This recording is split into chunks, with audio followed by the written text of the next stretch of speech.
So guys, like everybody does, ನಾವೆಲ್ರಿಗೂ wait ಮಾಡ್ತಾ ಇದ್ದೀವಿ. We always wait for people to join, but thank you all so much for coming in. Namaskara, good evening. I hope you all are safe and sound. Hi, hi, hello, hello, hello, hello. ತುಂಬ ಜನ hello hello hello ಅಂತ message ಮಾಡ್ತಿದ್ದೀರಾ. I hope ಇವತ್ತು ಒಂದು ನಿಮಿಷ, ಇವತ್ತು ಯಾವ ದಿವಸ? Good question. What day is it today guys? ಯಾವ ದಿನ ಇವತ್ತು? ಯಾರು ಮೆಸೇಜೇ ಮಾಡ್ತಾ ಇಲ್ಲ. Stay safe. Thank you Harshita Reddy. I am good Chetan. So ಯಾವುದೇ ದಿನ ಆಗಲಿ, ಐ ಹೋಪ್ ನೀವೆಲ್ಲ ಮನೆಯಲ್ಲಿ ಲಾಕ್ಡೌನ್ ಟೈಮಲ್ಲಿ ಸೇಫ್ ಆ್ಯಂಡ್ ಸೌಂಡ್ ಆಗಿದ್ದೀರಾ, ಖುಷಿಯಾಗಿದ್ದೀರಾ. ಆ್ಯಂಡ್ ನಿಮ್ಮ ಫ್ಯಾಮಿಲಿನಲ್ಲಿ ಅಕಸ್ಮಾತ್ somebody is Covid positive, I hope they fight this battle and come out of it completely well.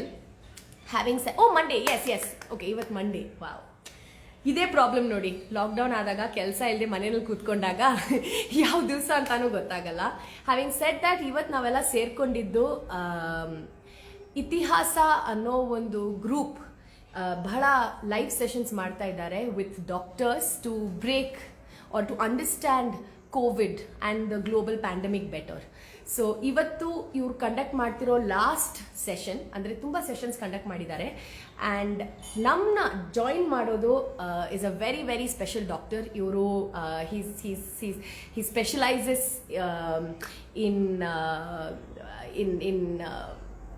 in UK. He's practicing in UK and his name is Sudhindra Kulkarni. So our nam guest ivattu. So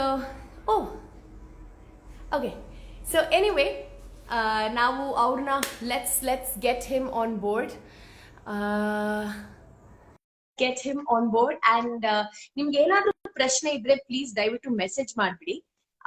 ನಾವು there's somebody who's already looking at all the messages, all the comment section, and ಒಳ್ಳೆ question ಯಾವ್ದಾದ್ರು ಇದ್ರೆ ಖಂಡಿತ doctor ಅದನ್ನ answer ಮಾಡ್ತಾರೆ. So doctor Sudhindra ಇನ್ನೂ ನಮ್ request ನ ಅಕ್ಸೆಪ್ಟ್ ಮಾಡಿಲ್ಲ. And he's here. Hi, sorry.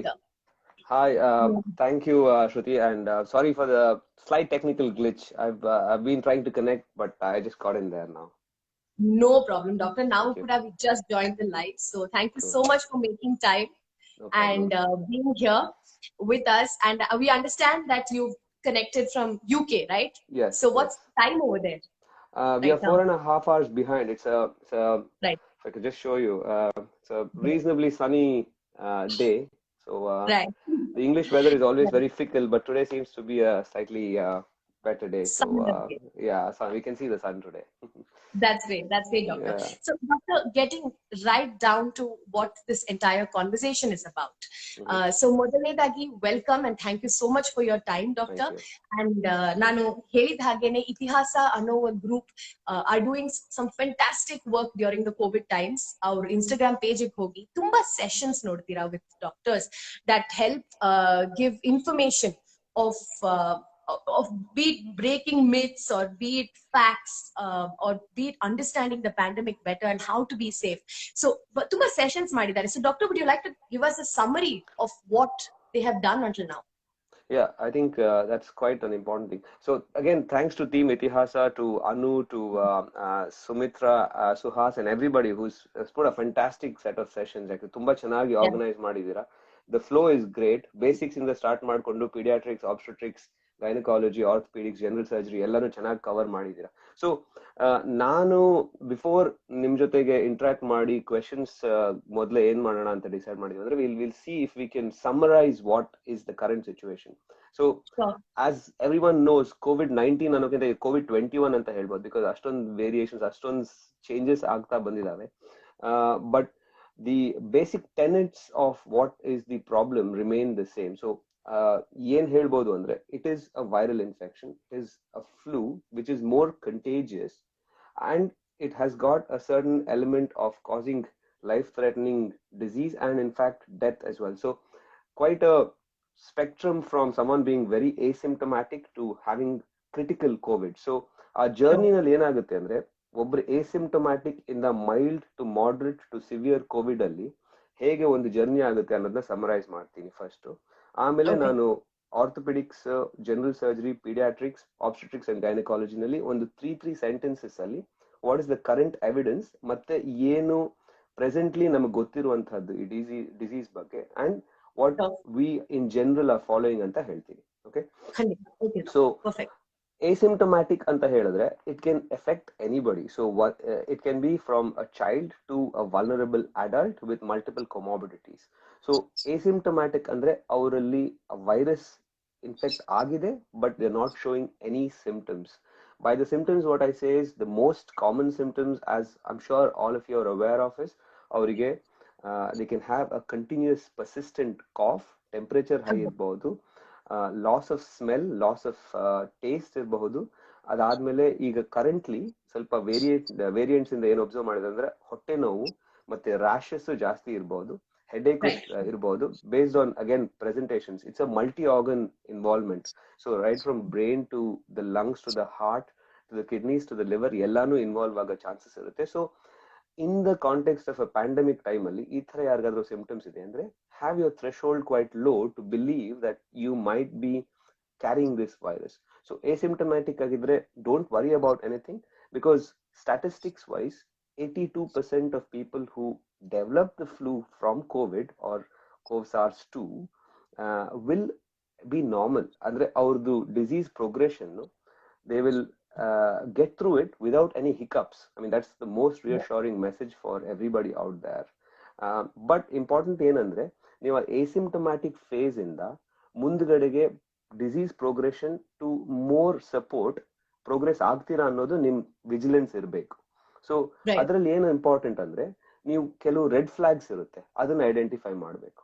So ಆ ರೆಡ್ ಫ್ಲಾಗ್ಸ್ ಬೈ ಏನ್ ಹೇಳ್ತೀನಿ ಅಂದ್ರೆ, ಸೊ ನೀವು asymptomatic ಇಂದ ಮೈಲ್ಡ್ ಪ್ರೋಗ್ರೆಸ್ ಆಗ್ತಾ ಇದ್ರ ಅಂದ್ರೆ simple things. This is a virus which goes through the nose, mouth into your respiratory tract and causes more of a inflammatory process. ಅಂದ್ರೆ ಏನು ಬಾಡಿ ರೆಸ್ಪಾನ್ಸ್ ಏನಾಗುತ್ತೋ ಅದು predominantly lungs ಇನ್ವಾಲ್ವ್ ಆಗುತ್ತೆ. ಅದಕ್ಕೆ as you know the disease is predominantly for the lungs, but ಬೇರೆ organs ಆಮೇಲೆ involve ಆಗ್ತಾ ಬರುತ್ತೆ. ಸೊ ರೆಡ್ ಫ್ಲಾಗ್ಸ್ ಏನು ನಾವು ಇಲ್ಲಿ most of the time and very practical ಅಂದ್ರೆ, ನಿಮ್ಮ ಉಸಿರಾಟದ ಮೇಲೆ ಒಂದು ಕಾನ್ಶಿಯಸ್ ಎಫರ್ಟ್ ಇರ್ಲಿ. ಅಂದ್ರೆ ಇನ್ ದ ಸೆನ್ಸ್, ನೀವು ಮೆಟ್ಲು ಹತ್ತಕ್ಕೆ ನಾರ್ಮಲ್ ಆಗುತ್ತೆ, ಬಟ್ ಮೆಟ್ಲು ಹತ್ತಕ್ಕೆ ಕಷ್ಟ ಆಗ್ತಾ ಇದೆ. ನೀವು ಫುಲ್ ಸೆಂಟೆನ್ಸಸ್ ಅಲ್ಲಿ ಮಾತಾಡ್ತೀರಾ, ಬಟ್ ಆ ಫುಲ್ ಸೆಂಟೆನ್ಸಸ್ ಮಾತಾಡ್ಬೇಕಾದ್ರೆ ನಿಮ್ಗೆ ಉಸಿರಾಟಕ್ಕೆ ಕಷ್ಟ ಆಗ್ತಾ ಇದೆ. ಆರ್ ನೀವು ಬ್ರೀದಿಂಗ್ ಎಫರ್ಟ್ ಏನಿದೆಯೋ ಅದು ಜಾಸ್ತಿ ಆಗ್ತಾ ಇದೆ. ನೀವು ಟಾಯ್ಲೆಟ್ಗೆ ಹೋಗಿ ಬಂದ್ರಿ ಅಥವಾ ಬಟ್ಟೆ ಚೇಂಜ್ ಮಾಡಿದ್ರಿ, you are out of breath. ನಿಮ್ಮ ನಾರ್ಮಲ್ ಬ್ರೀದಿಂಗ್ ಗಿಂತ ನಿಮಗೆ ಎಫರ್ಟ್ ಜಾಸ್ತಿ ಆಗ್ತಾ ಇದೆ. ಆರ್ ನಿಮ್ಮ ಬಾಡಿ ಏಕು ಎಲ್ಲಾನು ಸಿವಿಯರ್ ಆಗ್ಬಿಟ್ಟು ನಿಮ್ ಟೆಂಪರೇಚರ್ ಪ್ಯಾರಾಸಿಟಮಾಲ್ ತಗೊಂಡಾಗ್ಲೂ ಕಮ್ಮಿ ಆಗ್ತಾ ಇಲ್ಲ. ಸೊ ಡಿಸ್ಪೈಟ್ ನಾವು 4 times a day 1 gram paracetamol ತಗೋಬಹುದು in an adult. So despite that ನಿಮ್ ಟೆಂಪರೇಚರ್ ಎಷ್ಟು ಸತಿ ಡೋಲೋ 650 ಇಲ್ಲ ಪ್ಯಾರಾಸಿಟಮಾಲ್ ತಗೋಬಹುದು? ಎಷ್ಟು ಸತಿ ತಗೋಬಹುದು? 50 kg ಗಿಂತ ಮೇಲೆ ಇದ್ದವರು 1 gram of paracetamol 4 times a day can be taken. ಮಕ್ಕಳಲ್ಲಿ 10 milligrams per kg. 500 milligrams ಬರುತ್ತೆ ಪ್ಯಾರಾಸಿಟಮಾಲ್, 650 ಬರುತ್ತೆ. So total of 1 gram for 4 times a day in 6 hourly divided doses ತಗೋಬಹುದು. Okay, that would be the simple remedy. ಮನೆಯಲ್ಲಿ ಇದನ್ನ ಮಾಡಬಹುದು. And as I said, focus on the these conscious efforts of how your breathing is.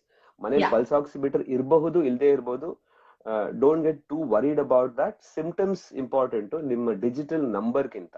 I mean, the magic figure as we say is 93%, but 93% ನೀವು 24/7 ಅದನ್ನು ನೋಡ್ತಾ ಇದ್ರೆ you'll get very conscious, you'll get very stressed. ಅದರಿಂದಾನೇ ನಿಮ್ಮ respiratory efforts ಸ್ವಲ್ಪ variations ಬಂದ್ಕೊಂಡು you might get more into self medication and a bit more of stress from that itself. So observe ಮಾಡಿ ನಿಮ್ saturation ನ, but don't get too bogged down by only saturation, because at a good point ನಿಮ್ saturation 95-96 ಇರಬಹುದು, but actually you might be further scaling down from what is happening. So ಆತರ be careful about symptoms to be taken about it. Okay, so next thing ಏನಂದ್ರೆ, suppose ಇದರಿಂದ ನಿಮ್ಗೆ progress ಆಗಿ day 5, day 7, day 10 ಗೆ ಬಂದ್ರಿ ಅಂತ ಇಟ್ಕೊಳ್ಳಿ.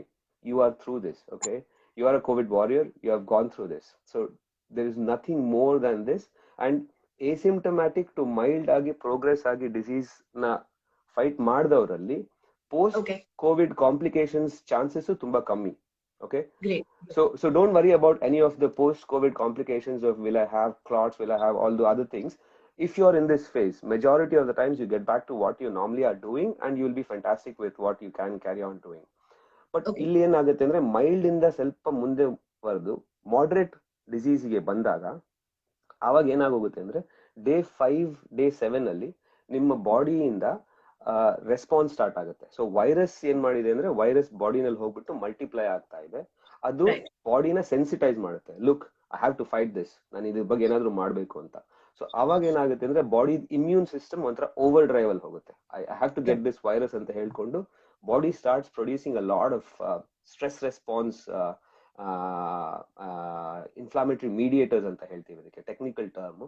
ಅದೇನಾಗೋಗುತ್ತೆ ಅಂದ್ರೆ ಅದು ವೈರಸ್ ಏನ್ ಮಾಡುತ್ತೆ, ಒಂದು ಸ್ಪೈಕ್ ಪ್ರೋಟೀನ್ ಅಂತ ಇರುತ್ತೆ, ಅದನ್ನ ಸಿಮಿಲರ್ ಆಗಿ ಬಾಡಿ ರಿಯಾಕ್ಟ್ ಮಾಡಕ್ ಸ್ಟಾರ್ಟ್ ಮಾಡ್ಕೊಂಡು the body's anti immunity starts attacking us on its own. So ನಮ್ಮ ಹಾರ್ಟ್ ಇರ್ಬೋದು, ಲಂಗ್ಸ್ ಇರ್ಬೋದು, ಬ್ರೈನ್ ಇರ್ಬೋದು, ತುಂಬಾ ಕಡೆಗೆ ಇದ್ರದ್ದು ಎಫೆಕ್ಟ್ ಸ್ಟಾರ್ಟ್ ಆಗಕ್ ಕಂಟಿನ್ಯೂ ಆಗುತ್ತೆ. ಸೊ ಆ ಟೈಮಲ್ಲಿ ಏನಾಗುತ್ತೆ ಅಂದ್ರೆ that is when you also have the lungs getting involved, where oxygen ಮತ್ತೆ ಬ್ಲಡ್ ಸಪ್ಲೈ ಇಂದ ಮಿಸ್ ಮ್ಯಾಚ್ ಸ್ಟಾರ್ಟ್ ಆಗುತ್ತೆ. Okay, so that is when you need to seek help, in which case you need to get hospitalised. And hospital ಹೋದಾಗ್ಲೂ ಅವಾಗ steroids start ಮಾಡ್ತಾರೆ. Okay, so one important take home message ನಾನು ಏನ್ ಹೇಳ್ಬೇಕು ಅಂದ್ರೆ, there is a lot of self-indulgence of starting steroids at home. So steroids manel start ಮಾಡೋದು is a very bad practice, not a great idea, and scientifically not backed.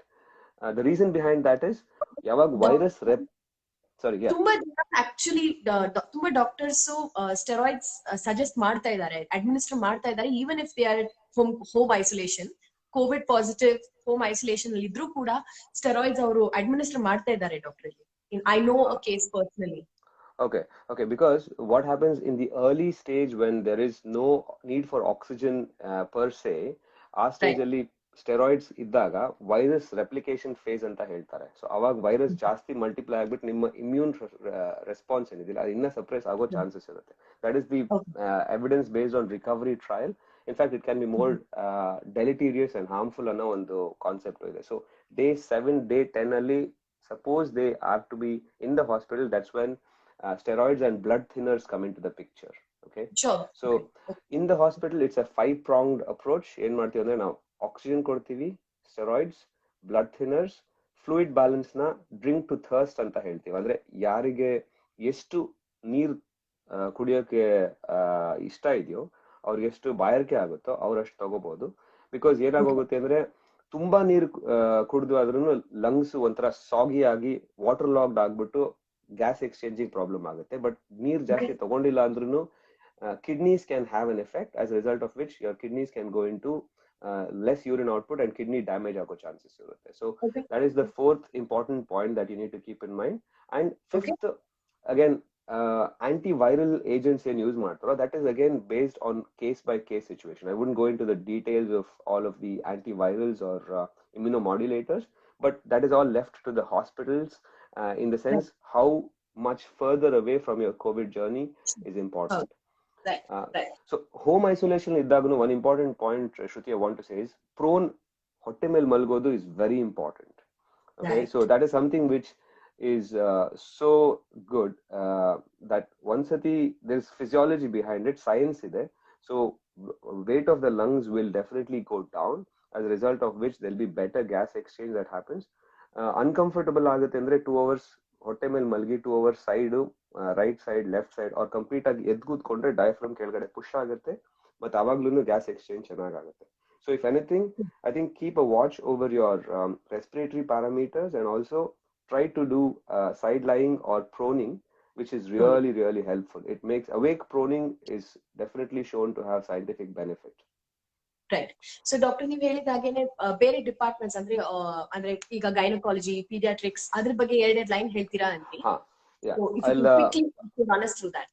Sure, yeah. So ಈಗ feeds ಅಲ್ಲಿ ಏನ್ ಹೇಳ್ಬೇಕು ಅಂದ್ರೆ the infection is it can be prevalent, which is sometimes, many of the times we don't even know that the kids have had it. Pediatrics. Sorry, peds ಅಂದ್ರೆ pediatrics, sorry.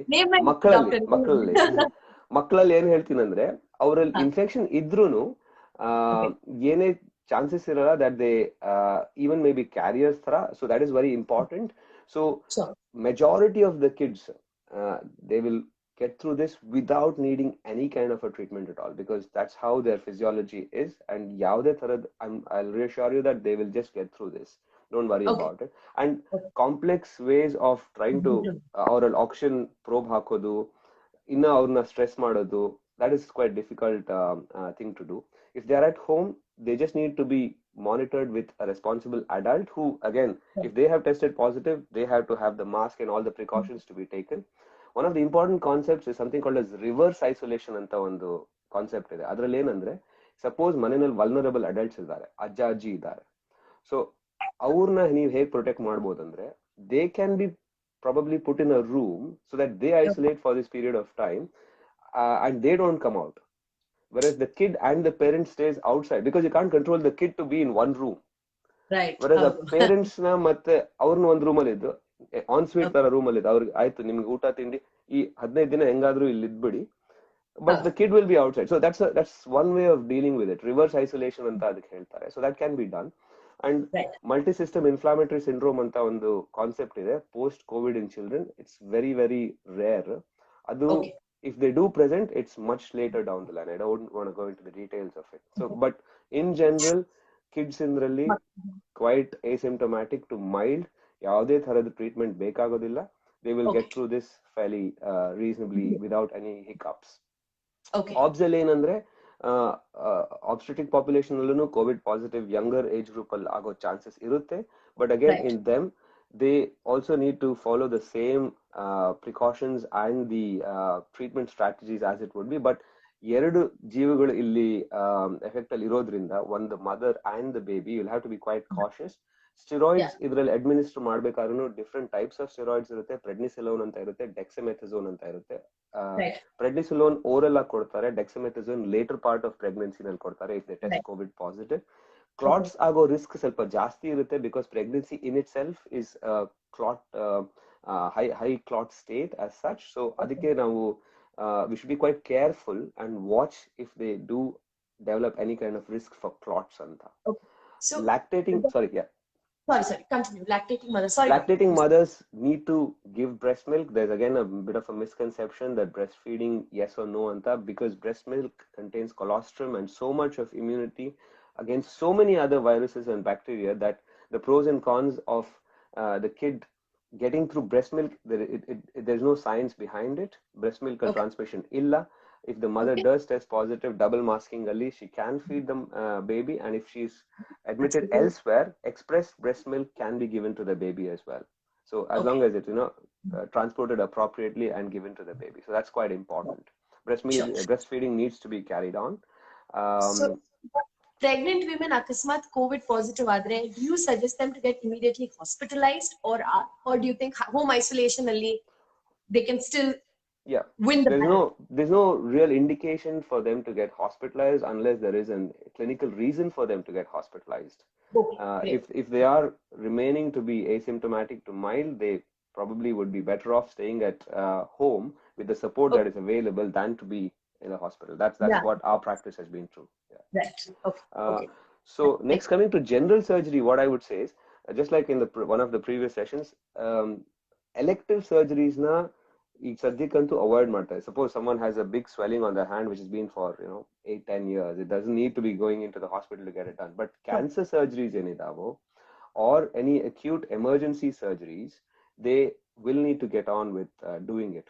So to the audience, what I would say is, ನೀವು if you do have any kind of an emergency, COVID ಅನ್ನೋ ಒಂದು context ಅಲ್ಲಿ don't hesitate to get into the hospital if you do need it as an emergency. Suppose ಯಾರಿಗೋ severe appendicitis ಆಗಿದೆ, ಅವ್ರು hospital ಅಲ್ಲಿ ಹೋಗಿ operate ಮಾಡ್ಕೊಳ್ಳೇಬೇಕು ಅಂದಿದ್ದಾಗ, ಯು ಕಾಂಟ್ ಜಸ್ಟ್ ಬರೇ ಮಾತ್ರೆ ನುಂಗಿ ಹೊಟ್ಟೆ ನೋವು ಕಮ್ಮಿ ಮಾಡ್ಕೊಂಡೆ ಅಂತ ಆಗ್ಬಾರ್ದು. So that is something which needs to be driven across, that yes, you do need to get into the hospital if you do have any kind of acute indication for having a surgery. I think that's important. And cancer surgeries ಎಲ್ಲ ಏನಾಗೋಗ್ತಾ ಇದೆ ಅಂದ್ರೆ, there is what we tend to do is, ಅವ್ರನ್ನ 14 days isolation ಅಲ್ಲಿ ಇದ್ಕೊಂಡು Within 3 days of them coming into the hospital, we do an RT-PCR so that it's negative, and ಅವ್ರನ್ನ super green patients ಅಂತ treat ಮಾಡ್ತೀವಿ. Super green ಅಂದ್ರೆ ಅವ್ರಿಗೆ ಒಂದು pathway ಇರುತ್ತೆ. They come in to the hospital through a separate particular place, specific theatres ಅಲ್ಲೇ operate ಆಗ್ತಾರೆ, and they have a 4-bedded ಅಂದ್ರೆ ಬರೇ ಗ್ರೀನ್ ಪೇಷಂಟ್ಸ್ ಮಾತ್ರ ಅಂತ, and then once they recover they go to the hospital. So they needs to be shielded in some way. That's what I'm trying to say. And I do know that doctor, because ನನಗೆ personally ಒಂದು case ಕೂಡ ಗೊತ್ತು. So ಬೆಂಗಳೂರಲ್ಲೂ ಕೂಡ ತುಂಬಾ hospitals ಈ ತರ ನೀವು ಹೇಳಿದ ಹಾಗೆ ಗ್ರೀನ್ ಏನ್ ಹೇಳಿದ್ರೆ green pathway, super green pathway ಅಂತ ಒಂದು ಫಾಲೋ ಮಾಡ್ತೀವಿ. they are practicing that for emergency or for patients who are non-COVID positive and who are not positive COVID positive, but who have other complications and other health issues. Especially Baptist Hospital is a government hospital ಮಾಡ್ತಿದೆ because my personally ಗೊತ್ತಿರೋ ಒಬ್ರು ಅಲ್ಲಿದ್ದಾರೆ. So if you're wondering ಬೆಂಗಳೂರಲ್ಲಿ ಇಂಡಿಯಾನಲ್ಲಿ ಮಾಡ್ತಿದಾರಾ ಇಲ್ವಾ ಅಂತ ಖಂಡಿತ definitely I'm sure there's lots of things happening. Yeah. Right. So moving on, and rather summarizing what the doctor just told us. So ನೀವೆಲ್ಲ ಯಾರ್ಯಾರು ಈಗ ಜಾಯಿನ್ ಆಗಿದ್ದೀರೋ ನಿಮ್ಗೆಲ್ಲ ಇದೊಂದು ಚಿಕ್ಕ ಇನ್ಫಾರ್ಮೇಶನ್. ಡಾಕ್ಟರ್ ಬೇಸಿಕ್ಲಿ ಈ ಒಂದು ಮೊದಲನೇ ಪ್ರಶ್ನೆಗೆ ಉತ್ತರ ಕೊಟ್ಟಿದ್ದು ಇಸ್ ದಟ್ ಕೋವಿಡ್ ಪಾಸಿಟಿವ್ ಆಗಿದ ತಕ್ಷಣ ಹೆದರ್ಕೋಬೇಡಿ. Fear, do not get scared. The first step is make sure you probably have an oximeter. Am I right, doctor? One oximeter. If you can have one, that's great. No, but we all can just order on Amazon. It probably is an essential right now. Let's just be prepared. One oximeter togoli, jotenalli also be ready with a thermometer so that you're constantly tracking your pulse rate and your temperature. Alva jotenalli stay safe. ನೀವು ಹೇಳಿದಾಗೆ isolation ಅದೆಲ್ಲ rules follow ಮಾಡಿ. So we are moving forward with the next question, doctor. ಈಗ we are currently, India is going through the second wave, and UK on the other hand is going through the third wave, which you're battling.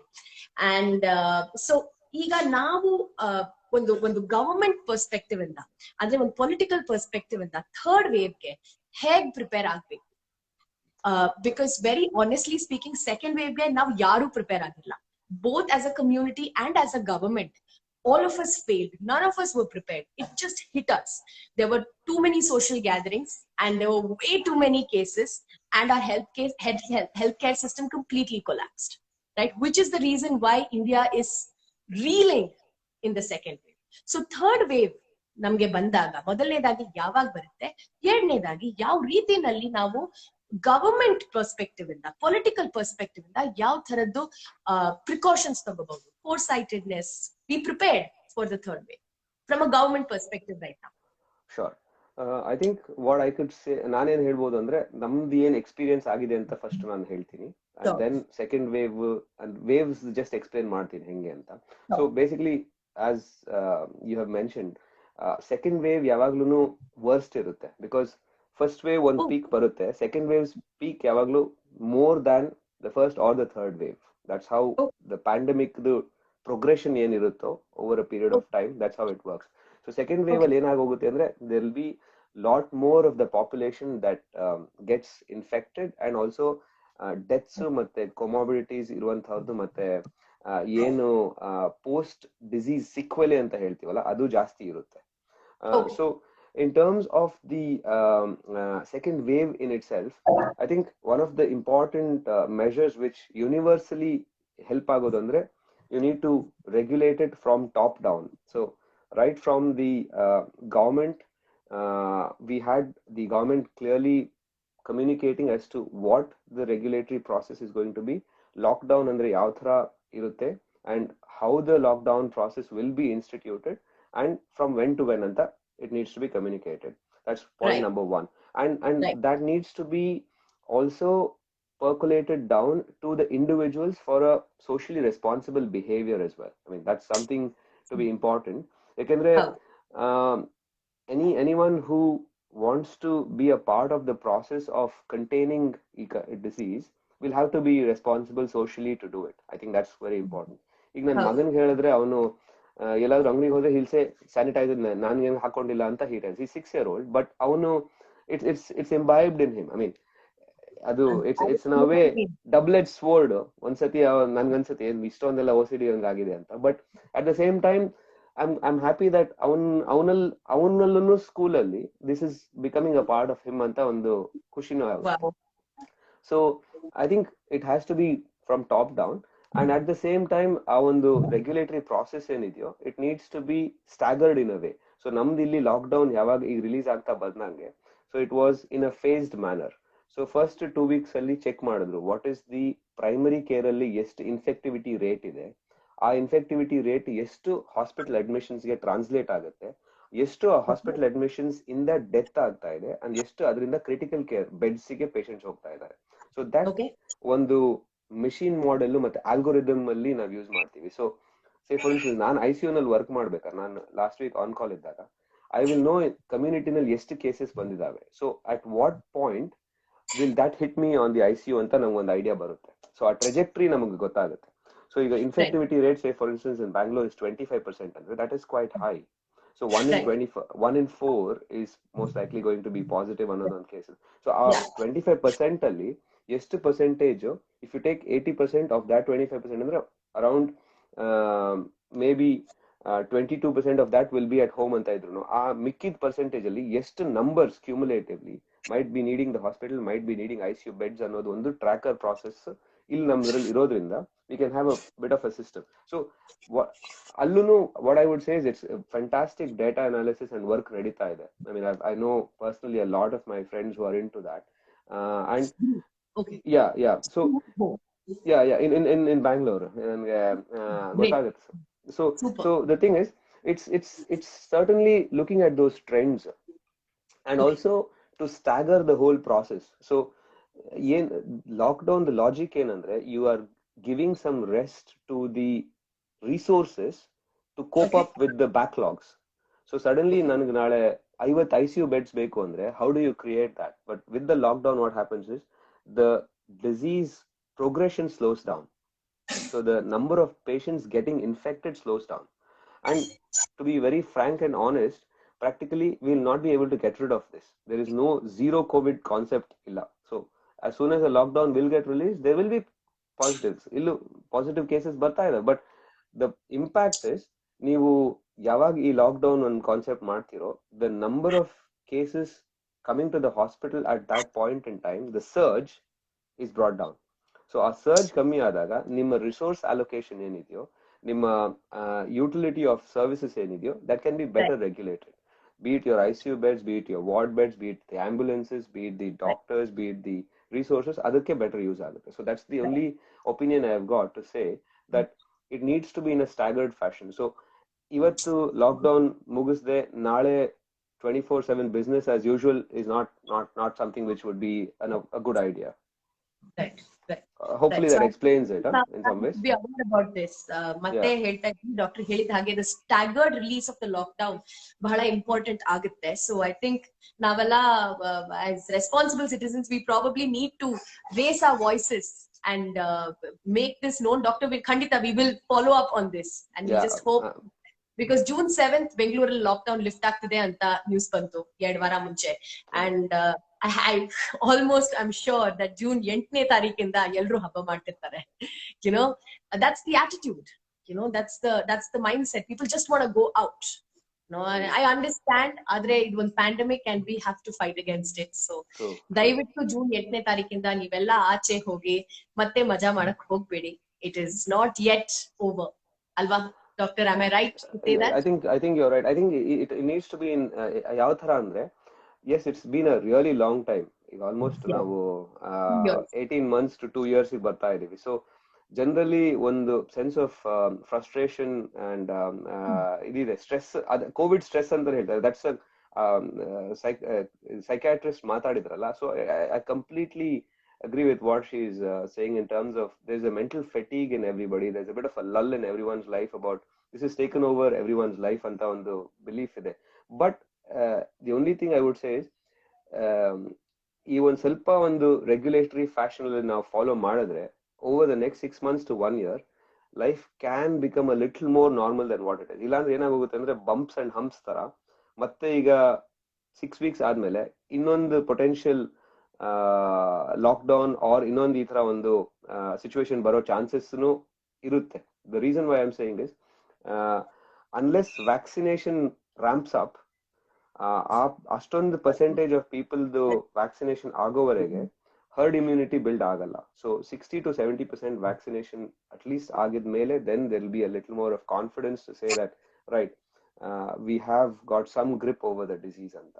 ಅಲ್ಲಿವರೆಗೆ it's best to have some kind of decorum and social responsibility towards the release of lockdown. I mean, that's the only thing I would say. So you mentioned vaccination. So my next question is about the vaccination, doctor.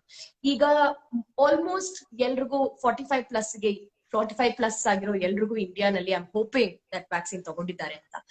They just started, our government just started giving 18 plus age group ಗೆ vaccinations. ಈಗ third wave India ನಲ್ಲಿ ಯಾವಾಗ ಆಗಬಹುದು ಅಂತ quick ಆಗಿ ಹೇಳ್ಬಿಡ್ತೀರಾ? Do you have any kind of information that you can give us regarding that? No, I think we're still coping with the second wave in itself, but the amount of infectivity rate at this point is not completely come down to the point that you can say that you have reached the baseline bandila to go back into the peak of, I mean, to start off a third wave. So innu adu plateau agta ide. So alli adu yavag complete agi scale down agalvo, we cannot say that we are going into a third wave. So, infection rates high, it's coming down, certainly for sure. I know my colleagues who work in different hospitals in Bangalore and across the country. So definitely number of cases, infectivity rate ಕಮ್ಮಿ ಆಗ್ತಾ ಇದೆ. But ಯಾವಾಗ admit ಆಗಿ ಈಗ ಸಿಕ್ಕಿದ್ರೋ mortality ಇನ್ನ high ಇದೆ. So death rates because 2 weeks down the line ಹಿಂದೆ ಯಾರು admit ಆಗಿ unwell ಆಗಿದಾರೋ ಕೆಲವರು ಯಾರು improve ಆಗ್ತಾ ಇಲ್ಲ, who have not made it out of ICU, that death rate still is a bit worryingly on the higher side. But certainly it will take some time for it to reach the baseline and then the third wave. So ಅಲ್ಲಿವರೆಗೆ ಈ ಏನು infectivity rate ಇದೆಯೋ, the key is to reduce the number of infections so that you will be aware that the number of patients who are actually in the hospitals, they can be kind of dealt with, and then only after that you can talk about a third wave. And idರಲ್ಲಿ ಏನ್ most important ಆಗುತ್ತೆ ಅಂದ್ರೆ vaccination ಯಾವಾಗ increase ಆಗ್ತಾ ಹೋಗುತ್ತೋ ಅವಾಗಿಂದ the infection rates will come down, and also even if they do get infected, it will be a milder version of the disease. Sure. So with one dose around 60% immunity, depending on which vaccine, Pfizer or Covishield or Covaxin or Sputnik, whichever it is. But after the second dose, you're around over 90%. Again, each vaccine claims to be what is what, but at least 2 doses ಆದ್ಮೇಲೆ ಅಷ್ಟು ಬರುತ್ತೆ ಅಂತ. And I have personally seen a lot of patients who have had COVID after their second dose, but before 3 weeks of immunity being built up, but they have had a milder version of the disease. So they haven't ended up needing critical care or anything. So it does help. Is it safe to assume that if all of us get our second doses of vaccination, under 18 plus to whatever age group, if all of us get our second dose of vaccination, we don't have to worry much about the third wave? Am I right in saying this? That I would agree with you on that. Yes. Yes, because you would have a second dose agi at least 3 to 4 weeks agbeku, because your body's immune system should be able to produce the antibodies and the memory cells to be ready with a good sort of dose of immunoglobulins in your body to fight if in case you do get it. There are reports of patients who have had COVID after the second dose as well, but ಅವರಲ್ಲಿ milder disease ಆಗಿದೆ. So it's not something which is going to be serious to the point that they end up on critical care or on a ventilator. Great. Okay. So, doctor, my next question would be about formite spread. Formite spread andre inanimate objects inda COVID barbahudu anta tumba jana. So basically one system agi navella safe ಆಗಿರೋದಕ್ಕೆ ಇನ್ನೊಂದು ಏನ್ ಮಾಡ್ತೀವಿ, ಆಚೆಯಿಂದ ಏನಾದ್ರೂ ಸಾಮಾನ್ ಬಂದ್ರೆ, in fact, see, you all should see this. So those are my groceries that just came home, and they are being isolated and no one's even going there close by. The person's just left that there. We leave that there for 24 hours minimum. Right? Or else namma matra adanna tagondu, she goes and puts it in the balcony. So again, none of us are touching it for 24 hours minimum. Right? So doing something like this, is it worth it or not? Yeah, okay. So I'll talk about this evidence behind this, okay? So I'll first explain to you what fomite andre basically surface ಇಂದ spread ಆಗುವಂತಹದ್ದು any contagious ಡಿಸೀಸ್ಗೆ ಫೋಮೈಟ್ ಅಂತ ಹೇಳ್ತಾರೆ. ಅಂದ್ರೆ it could be any contact surface, but with any of these respiratory viruses that we talk, majority of the spread that happens is from the aerosols, okay? So droplets ಮತ್ತೆ it's the prevalence and airborne disease as we call it, okay? So based on whichever guide, WHO agli athwa Center for Disease Control or the Department of Health from the UK or Indian Council in the ಏನು advice ಇದೆ ಅಂದ್ರೆ, so fomite spread as we call it, so ಯಾವುದೋ ಒಂದು surface ನ ಮುಟ್ಟಿ ಅದರಲ್ಲಿರೋ viruses ನಮ್ಮ ಒಳಗಡೆ ಬಂದು ಇನ್ಫೆಕ್ಷನ್ ಮಾಡುವಂತ risk is quite less compared to aerosols. That's point number one. Okay. Second point ಏನಂದ್ರೆ, if you are in an environment where there are multiple infected patients, say for instance ನೀವು hospital ಅಲ್ಲಿ ಇದ್ದೀರಾ, I mean if you are a healthcare worker for whatever reason, ಅಲ್ಲಿ the amount of infected material present on a fomite, which is an inanimate object, is much higher compared to at home, okay? So ಅಲ್ಲಿ ನಾವು ಅದನ್ನ ಮುಟ್ಟಿ ನಮ್ಮ ಮೂಗು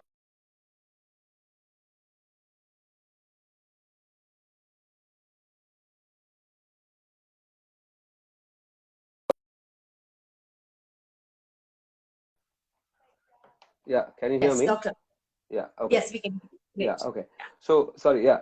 So hospital alli chances of you catching again, it's again 1 in 10,000 or much rarer than that antanu. Again, there's no studies or data to say that what exactly is the percentage, but it's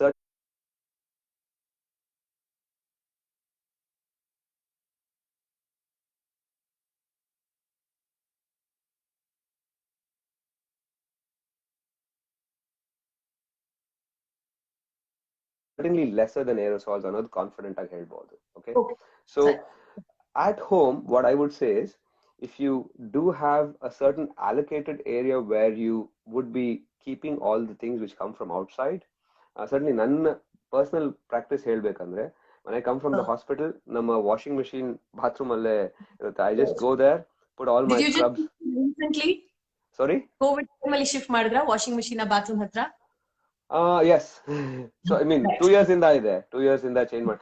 But what I'm saying is, ಒಂದು regimental practice ಇದ್ರೆ mindset ಅಲ್ಲಿ, it makes a difference. Again, it boils down to the individual. ಏನಾಗುತ್ತೆ ಅಂದ್ರೆ, ಆ ಒಂದು mind set ಈಗ suppose ನೀವು ಮನೆಯಲ್ಲೂ ಇದೀರಾ ಅಂದ್ರೆ, ಅದನ್ನ ಒಂದ್ಸತಿ ಒಬ್ಬರು ಹ್ಯಾಂಡಲ್ ಮಾಡ್ಬಿಟ್ಟು ತರಕಾರಿ ಆಗ್ಲಿ ಅಥವಾ ಗ್ರಾಸರೀಸ್ ಆಗ್ಲಿ or someone's gone outside and come ಅಂದ್ರೆ, ಆ ಒಂದು ಬಿಹೇವಿಯರಲ್ ಚೇಂಜ್ ನಾವೇನ್ ತಂದ್ಕೋತೀವೋ, it can be a little challenging on occasions. ಅಯ್ಯೋ ಮತ್ತೆ ಬಂದು ನಾನು ಸ್ನಾನ ಮಾಡ್ಬೇಕಾ, ಹ್ಯಾಂಡ್ ವಾಶ್ ಮಾಡ್ಬೇಕಾ, ಕೆಲವು ಸತಿ some people do think about it. But on a very practical note, I mean, as a parent and as a family man, I can say that I would just be a bit more rigid in these things. ಅಂದ್ರೆ ಯಾವ ತರ ಅಂದ್ರೆ, ತುಂಬಾ ಅವಾಗವಾಗ ಅದರಿಂದ ಬರೋದು risk ಇದೆ ಅಂತ ಸ್ಟ್ರೆಸ್ ಆಗೋದು ಅಂತ ಅಲ್ಲ, but once you have got something or you worry that okay, there might be a risk of a fomite transmission andre, adanna as much as possible individual tarkarina sanitize ಮಾಡೋದು ಅಥವಾ wash ಮಾಡೋದು ಅದರದಕ್ಕಿಂತ,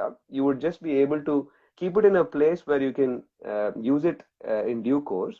But at the same time, ಆಚೆಯಿಂದ ಬಂದ ಕೂಡಲೇ going all around the house or any of those things might be not a great idea. So it's just to limit your movement of whatever has come from outside to avoid any kind of a transmission. But bottom line is, fomite transmission is a low risk. Certainly in the households it's much lesser than in a hospital. And ನೀವು ಆಚೆಯಿಂದ ಬಂದು hand wash ಮಾಡ್ಕೊಂಡು ಅಥವಾ ಸ್ನಾನ ಮಾಡ್ಕೊಂಡು, if you are going to be coming inside, then the risk is very minimal. Right. Hope but that answers it. This is what I understand, alva. Yes. There is no proven papers to establish what is the risk of the disease being transmitted, but in the hospital there has been reports of it being transmitted through fomites. But ಅಲ್ಲಿ ಹೆಂಗಿರುತ್ತೆ ಅಂದ್ರೆ, if you are in a hospital environment, if there are 16-15 patients around me, there's definitely going to be the virus particle all on the surfaces. As much as disinfection and cleaning the surfaces helps, there is a possibility. Whereas at home, if you're cleaning in once in 12 hours, 24 hours, any kind of a disinfectant that should still be able to give you a fair degree of protection. Great. Okay. So ಇನ್ನೊಂದು essential ನೀವೆಲ್ಲ ತಗೋಬೇಕಾಗಿರೋದು apart from oximeter and a thermometer, disinfectant spray. Amazon available ಇದೆ. So guys, ದಯವಿಟ್ಟು ಅದು ಕೂಡ order ಮಾಡ್ಕೊಂಬಿಡಿ. ಇದೇ ತರ I keep giving you things and tips. I think that's a good idea. That is essential to have at home so that ನಾವೆಲ್ಲ safe ಆಗಿ we all can fight this. ಆಯ್ತಾ? Absolutely. Doctor, moving forward with your permission. ಈಗ quarantine ಮತ್ತೆ isolation ಇದೆರಡು we use the words interchangeably and I understood recently that there is a difference between both the words. So isolation ಅಂದ್ರೆ ಏನು, quarantine ಅಂದ್ರೆ ಏನು? So I think good question actually. This is one of the important things.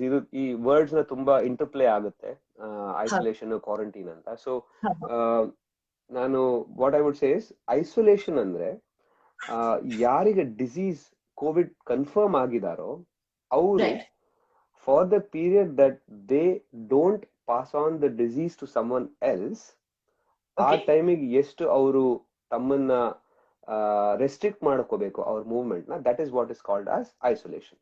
Okay, so ಈಗ ನಾವು 10 to 14 days ಅಂತ let's take it as a definite consensus thing. Okay, so 14 days ಒಬ್ರಿಗೆ ಇವತ್ತು ನಾನು ಟೆಸ್ಟ್ ಪಾಸಿಟಿವ್ ಆದೆ.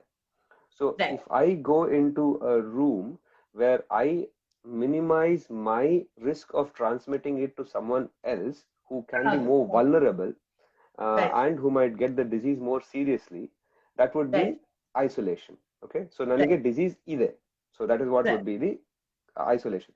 Whereas quarantine andre, you have passed through a place where there might be people who might be positive, you might have come through a place where you might have contacted the virus, but you're not sure.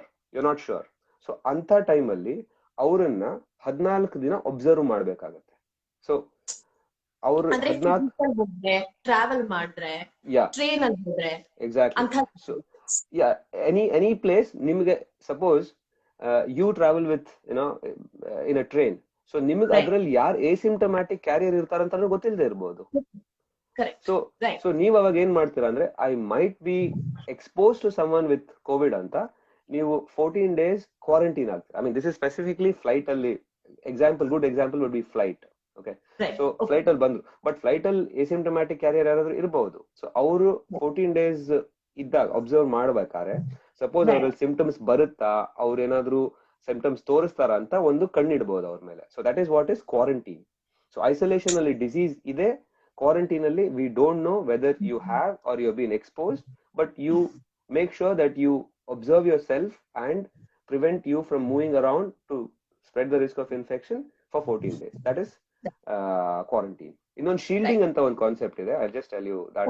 Shielding andre yaradru suppose immunity kammi ide or they have cancer, athra yaradru disease irovaru, so that they don't go out to get themselves exposed, ಅವರು ತಮ್ಮ movement ನ limit ಮಾಡಿಕೊಂಡು as much as possible create an environment in their house to reduce the movement till the major phase of the pandemic is over or they get vaccinated. That is called as shielding anta ಹೇಳ್ತಾರೆ. Which most people are already doing. Yeah, that's right? True. So in a way it is the same. Yeah. Right. So guys, ಮತ್ತೆ ಹೇಳ್ತಾ ಇದೀನಿ, home isolation ಮತ್ತೆ home quarantine ಮಧ್ಯ difference ಇದೆ. ನಾನು ಯಾಕೆ home ಅಂತ ಹೇಳ್ತಾ ಇದೀನಿ, ಯಾರೋ ಹೋಮ್ ಕ್ವಾರಂಟೈನ್ ಮಾಡ್ಕೊಂಡಿದಾರಪ್ಪ ಅವ್ರ ಮನೆಯೆಲ್ಲ ಹತ್ರ ಹೋಗ್ಬೇಡಪ್ಪ ಅಂತ ಅನ್ಕೋಬೇಡಿ. Because home quarantine means that person possibly has an infection and is not tested positive get. As opposed to home isolation ಅಂದ್ರೆ ಅವರು ಪಾಸಿಟಿವ್ ಟೆಸ್ಟ್ ಮಾಡ್ಕೊಂಡಿದ್ದಾರೆ, ಹಾಗಾಗಿ 14 ದಿನ they are right now in isolation and they are a COVID warrior and they will be out of it soon, right? So idu one basic difference ತುಂಬಾ ಜನರಿಗೆ ಗೊತ್ತಿರಲಿಲ್ಲ doctor, thank you for that. No problem. Moving on, ಈಗ vaccination ನಂತರ post vaccination USA ಅನ್ನೋ countries ನಲ್ಲಿ mask ಅನ್ನ ಹಾಕೊಳ್ಳೋದನ್ನ complete ಆಗಿ ನಿಲ್ಲಿಸ್ಬಿಟ್ಟಿದ್ದಾರೆ, ಮೆತ್ತಿಗೆ ಅಲ್ವಾ? We don't know the entire scenario in detail, but I do know, I have friends there who've now slowly stopped wearing the mask and who are venturing outside. ಇಂಥದ್ ಒಂದು hope ಯಾವತ್ತಾದ್ರೂ ನಾವು ನಮ್ ದೇಶದಲ್ಲಿ, ಇಂಡಿಯಾನಲ್ಲಿ, can we see something like this? Do you think we can get rid of our masks at some point of time?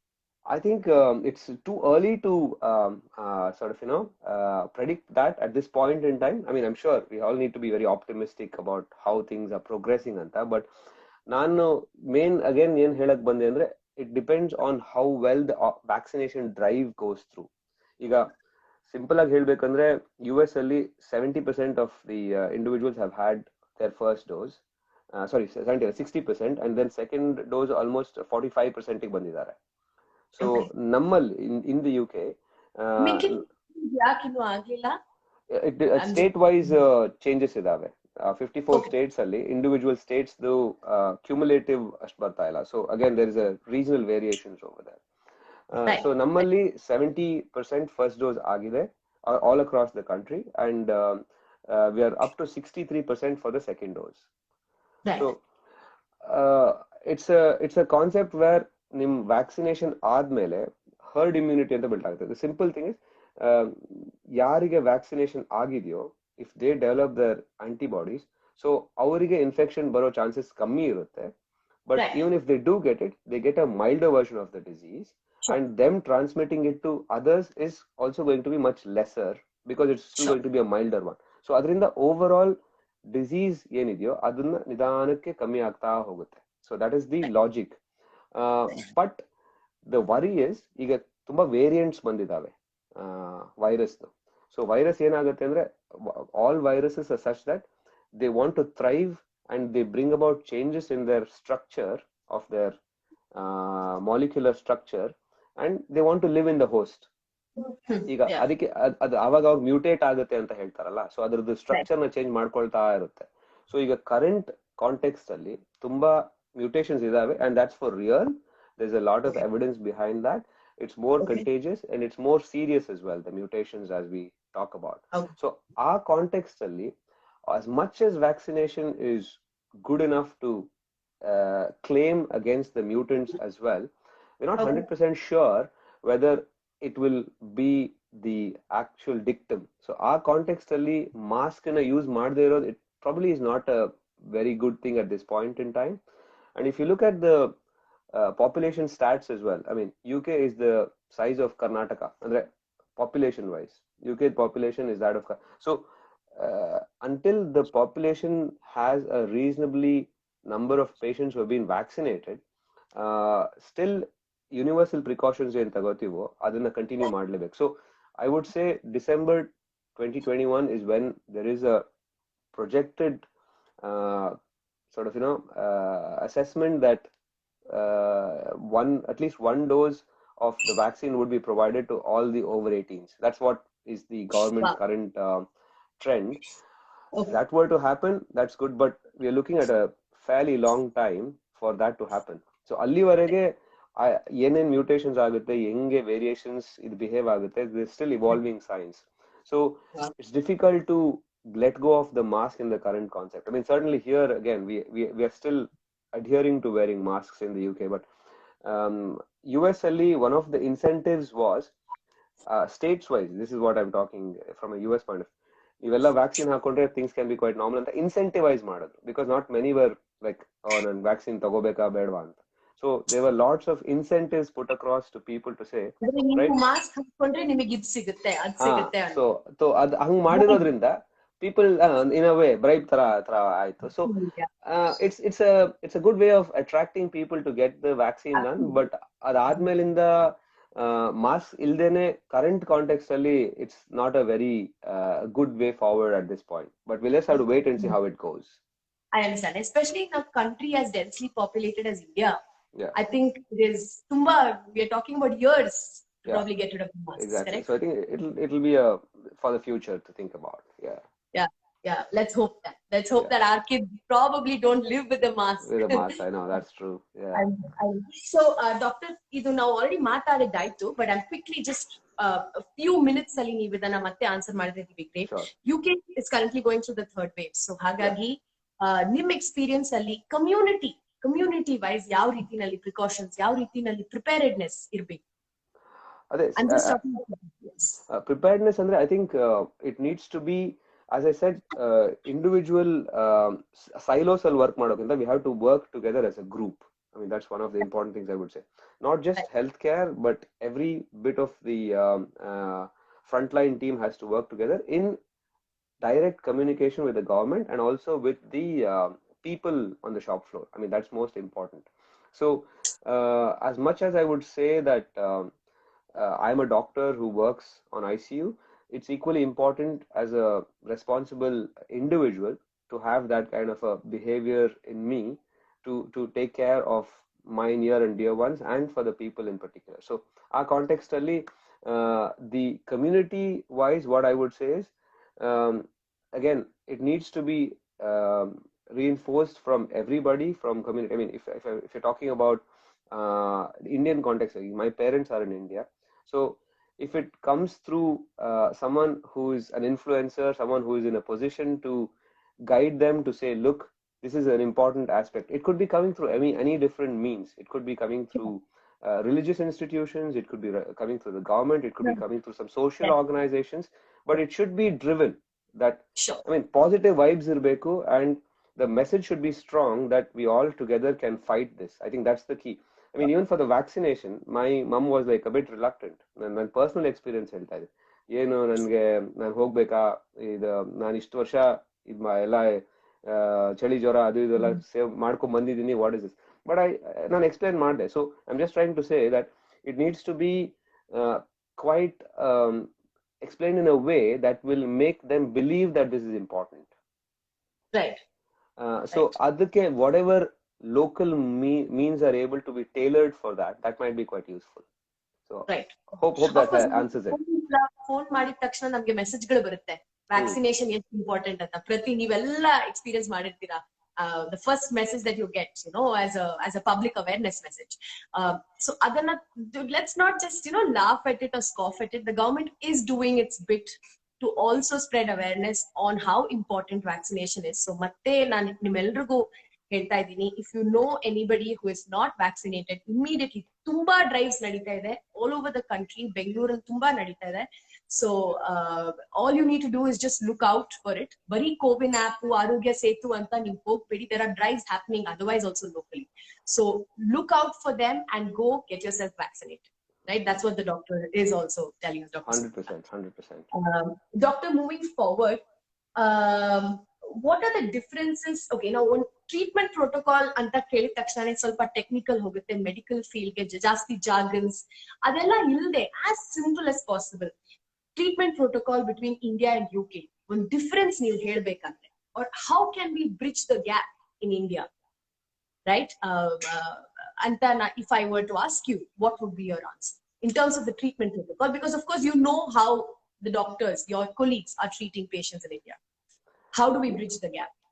I think, again, lessons learned from both sides. I mean, we are learning a lot from the other side as well, and we are sharing knowledge with the doctors across the country to see how they are coping with it as well. So one of the differences, generally the generic stuff remains the same. As I was told, mild, moderate, severe, critical COVID, ಏನ್ management strategies ನಾವು ಹೇಳಿದೀವೋ ಅದನ್ನೇ continue ಮಾಡೋದು. But one of the differences what we have is namdilli nationalized health services.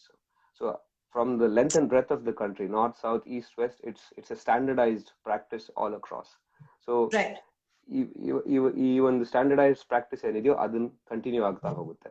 Whereas it's quite a challenge sometimes to explain that in a broader context. But main differences andre ನಾವು we have had a standardized approach. So oxygen ಕೊಡ್ತೀವಿ, steroids ಕೊಡ್ತೀವಿ, antivirals early ಕೊಡ್ತೀವಿ, fluid balance ಏನ್ ಹೇಳದ್ನೋ correct ಆಗಿ maintain ಮಾಡ್ತೀವಿ so that the lungs and the kidneys are functioning as they should.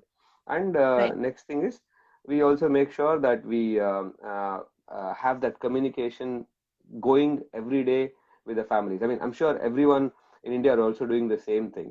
There is no difference on that front. One of the challenges that we face is communication with the families. I mean, that's something ನಾನು ನಿಮ್ಮ audience ಜೊತೆಗೂ share ಮಾಡೋಣ ಅಂತ. Because family ಬರೋಕ್ಕಾಗಲ್ಲ if they are isolating, and if they are sick ones or in the hospital on ICU, it's quite a challenge to explain on the phone as to how unwell they are. ಮುಂಚೆ ಎಲ್ಲ ಏನಾಗ್ತಿತ್ತು ಅಂದ್ರೆ family ಬರ್ತಾ ಇದ್ರು, ಅವ್ರ patients relatives ನ ನೋಡ್ತಾ ಇದ್ರು ICU ನಲ್ಲಿ ಹೇಗಿದ್ದಾರೆ ಏನು ಅಂತ. ಸೊ ನಾವು ಫೋನ್ ಅಲ್ಲಿ ಅದೆಷ್ಟು ಟ್ರೈ ಮಾಡ್ತೀವಿ ಎಕ್ಸ್ಪ್ಲೇನ್ ಮಾಡಕ್ಕೆ, it's quite a challenge. So ಅದನ್ನ ಒಂದು ಆ ಕಮ್ಯುನಿಕೇಶನ್ ಮತ್ತೆ ಆ ಏನು ಬ್ಯಾರಿಯರ್ ಇರುತ್ತೋ ಅದನ್ನ ಆದಷ್ಟು ಡೈಲಿ ಎಂಗೇಜ್ಮೆಂಟ್ ವಿತ್ ದಮ್, ಅದು that is something which is very important to be done. That's why I have been speaking to few of my colleagues who said that look, ನಾವು ಬೆಳಗ್ಗೆ ಮಾತಾಡ್ತೀವಿ, ಸಂಜೆ ಮಾತಾಡ್ತೀವಿ, ಬಿಕಾಸ್ ಈ ಡಿಸೀಸ್ ಹೇಗಿದೆ ಅಂದ್ರೆ 12 hours to 24 hours ಅಲ್ಲಿ ಪೇಷಂಟ್ ಯಾವ ತರ ಚೇಂಜ್ ಆಗ್ತಾರೆ ಅನ್ನೋದು very difficult to predict. Someone who is quite stable can become quite unstable. I mean I am talking about severe COVID. ನಾನು ಈ ಕಡೆ ಮಾತಾಡ್ತಾ ಇಲ್ಲ, ಮೈಲ್ಡ್ ಮಾಡರೇಟ್ ಮಾತಾಡ್ತಾ ಇಲ್ಲ. ಸಿವಿಯರ್ ಅಲ್ಲಿ things can change in 12-24 hours time. So ಅದಕ್ಕೆ ನಾನು only thing I would emphasize is make sure you are in constant communication with your doctors, whoever out there have had patients with severe COVID, to make sure that you know what is happening. That's what I would say. Right. My heart goes out to, because currently Nandu, the very close aunt, is also right now in the ICU battling COVID. Okay. And from what we know, her lungs are 80% infected. She's on the ventilator. And I understand how we wait for 11 a.m. when the doctor is going to give us a call to update on this, you know. And the fact that the doctor makes the effort to call each and every one of the family of his patients, and patients coming in illa doctor, minimum 1,000 patients antu irtare, you know. So 1,000 calls andre hats off. So honestly, a lot of respect and a lot of gratitude for all that you are doing and your entire healthcare workers are doing. Thank you. Anta effort goes to everybody. Yeah, I mean the nurses in particular, they spend 10-12 hours next to a bedside. One ICU nurse spends 10 hours with a patient. I mean, I go and have an overview of things, but 1:1 patient again. So a lot of credit goes to a lot of nurses as well. So tumba ಅವರು they are also a big part of our multidisciplinary. ನಾವು ಇಲ್ಲಿ ಕೂತ್ಕೊಂಡು ಯೋಚನೆ ಕೂಡ ಮಾಡಕ್ಕಾಗಲ್ಲ ಅಲ್ವಾ? Right. So, Doctor, now moving to COVID, to another rampant epidemic that we are all hearing about, which is black fungus, and technical term mucormycosis. Did I say that right? Yes, you got it right. Correct. So there is, let's just get down to it. There is a lot of myths surrounding black fungus, right? In fact, modalne bari nan keli takshna, it was in one of the leading media channels and in Bangalore, in Karnataka, and you won't believe what they said. They said makkalna aache karkondu hogbedi, parks karkondu hogbedi, because alinda they can get the disease. And the disease specifically makkalna affect madutte, a media channel reports. So you can imagine the amount of false news and fake news that's spreading surrounding black fungus. So if you can tell us, first question, let me break down all my questions. First question, can black fungus affect children if they go out in parks or in between flora and fauna? No, definitely so not. It's a downright no, right? No, it's not. Great. Definitely not. There is another myth or fact, it's up to you to bust it, that mucormycosis specifically affects children more than adults. Is that true or false? False. I wouldn't agree with that. So now my question, what is mucormycosis? What is black fungus? Yeah, so I think fungi, as we call, are a group of, what do I say, organisms. I mean, virus bere, bacteria bere, fungus bere, okay? So right. Fungus, it's existent everywhere. Molds, as we call it. ನೀವು ಮೊಸರನ್ನ outside ಹಿರಿ, so what you get on 48 hours later on that is fungus, okay? So black spots ನೀವು wall ಅಲ್ಲಿ ನೋಡ್ತೀರಾ, ಸ್ವಲ್ಪ wet ಆಗಿದೆ, ಸ್ವಲ್ಪ moist ಆಗಿದೆ, that is fungus. So fungi have been in existence with us for many centuries, years, thousands of years. So ಈಗ sudden ಆಗಿ fungus ಅಷ್ಟೊಂದು ಇಂಪಾರ್ಟೆನ್ಸ್ ಏನಕ್ಕೆ ಬಂದಿದೆ ಅಂದ್ರೆ ರೀಸನ್ಸ್ ಇದಾವೆ. ಸೊ ಅದರಿಂದ ನಾವು ಎಕ್ಸ್ಟ್ರೀಮ್ ಆಗಿ ಸ್ಟ್ರೆಸ್ ಆಗಿ ಅಥವಾ ತುಂಬಾ ಅದನ್ನ ಓವರ್ ಆಗಿ hype perhaps is there at this point in time. That's my judgment from what evidence and what I'm seeing. But coming back to your point, I mean, mucorales anta one group of fungus irtave. So adralli 3 or 4 fungi are important. So adu enagutte andre ಆ fungus ಎಲ್ಲದರಲ್ಲೂ ಇದೆ. ನಾವು ಉಸಿರಾಡ್ಬೇಕಾದ್ರೆ ಈಗ will be inhaling it. So you and me, if you are in good health, ನಮ್ಗೇನು ಆಗಲ್ಲ. Okay, so don't worry about it. So it won't cause anything as a harm for people who are well.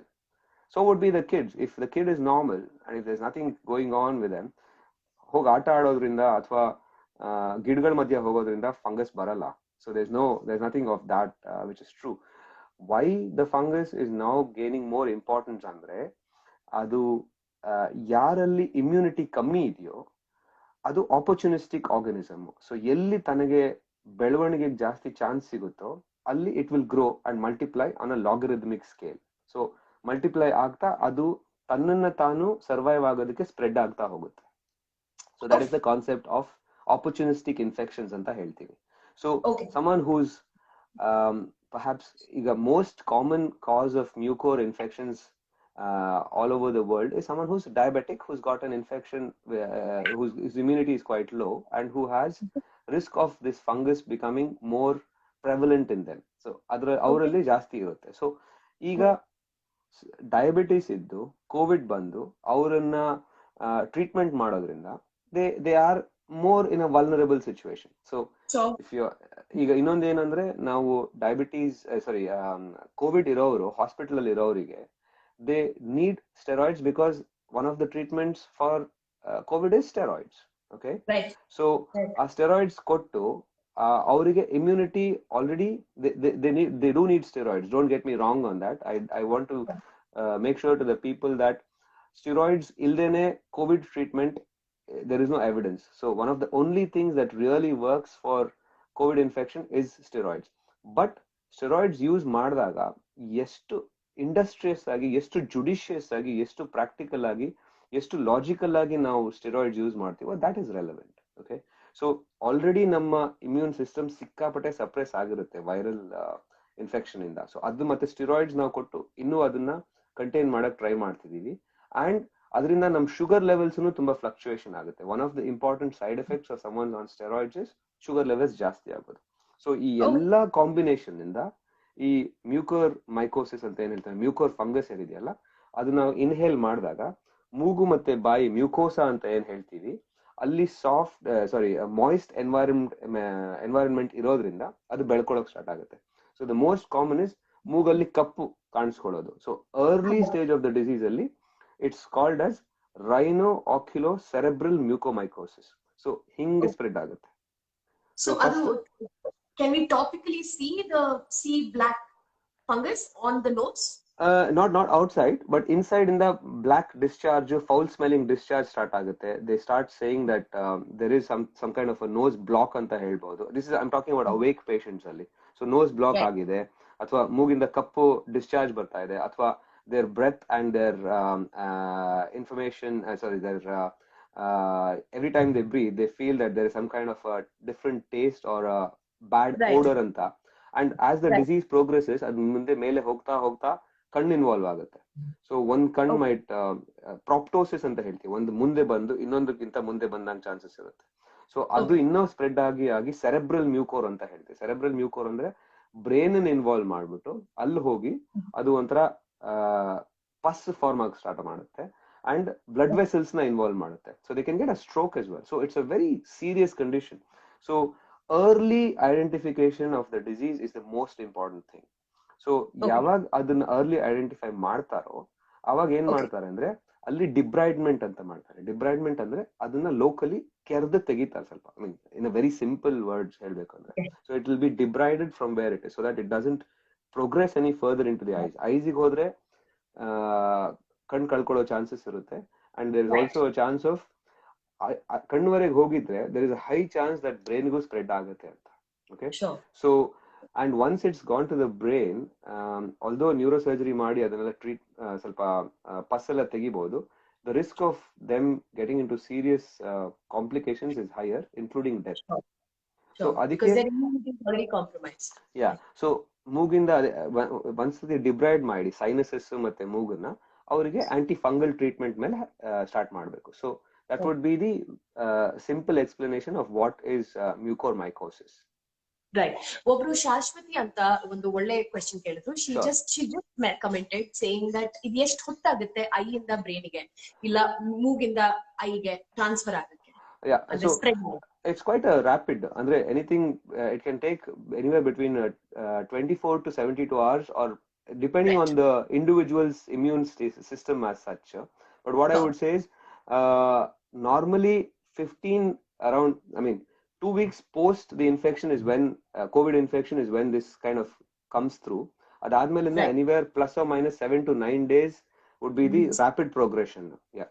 So initially COVID bandagid barala. Many people have asked me this question as well. COVID joteg barata anta. No, that's not what it is. So COVID ಆದ್ಮೇಲೆ ಯಾವಾಗ ಅವ್ರ immune system ತುಂಬಾ ಅವ್ರಿಗೆ ಇನ್ನೂ disease ಇದ್ಬಿಟ್ಟು still they are very weak ಅಂತ ಇದ್ದಾಗ ಅವಾಗ ಬರುತ್ತೆ. And also be aware of what medications they are on as well. That is something important. Tumba immune suppress agidaglu, you are exposing yourself to become more vulnerable for the infection. So your treatment has to be tailored to the severity of your COVID. Nan asymptomatic agidkondu nanu 10 medications tagondre, I am making myself more vulnerable for any other infection. Sure. Hope that helps. Yeah. So doctor, summarizing what you said, a perfectly healthy person, if that person is not often visited the hospital, he or she cannot get black fungus. Am I right? Very, very unlikely. Yes. Okay. And maklig bagge, do not get scared. Maklige adu bega barutte annu ಒಂದು myth ಸುಳ್ಳು. It's just a myth, as I said. Right?